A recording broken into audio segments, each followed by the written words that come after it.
Assalamualaikum dan salam Malaysia Madani. Hari ini Bravo TV PSSS KKL melaporkan secara langsung berita sambutan Hari Guru peringkat sekolah. Pelbagai acara menarik diadakan sepanjang majlis berlangsung, iaitu persembahan daripada murid tahap 1 dan 2, persembahan guru, mini rias sukaneka dan banyak lagi acara yang menarik. Untuk mengetahui semua, tema Hari Guru tahun ini ialah Guru Pemacu Reformasi Pendidikan. Sekarang, mari kita saksikan sedutan sepanjang majlis Hari Guru yang berlangsung pada hari ini.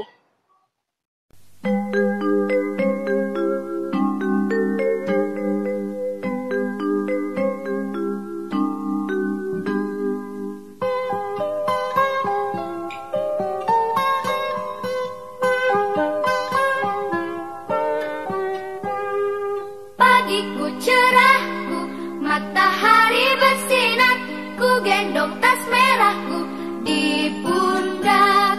Selamat pagi semua, ku nantikan dirimu di depan kelasmu, menantikan kami.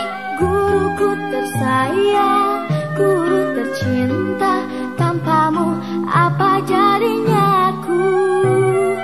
Tak bisa baca tulis, mengerti banyak hal, guruku terima kasihku.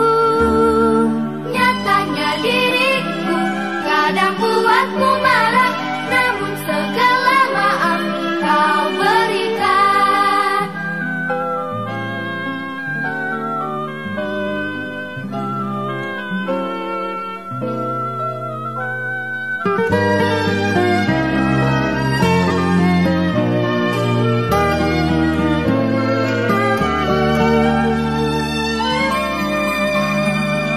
Selamat pagi semua, ku nantikan dirimu di depan kelasmu, menantikan kami. Guruku tersayang, guru tercinta, tanpamu apa jadinya aku? Tak bisa baca tulis, mengerti banyak hal, guruku terima kasih. Setakat ini saja saya bersiaran pada hari ini. Mohon undur diri. Semoga berjumpa lagi di lain siaran. Sekian, terima kasih.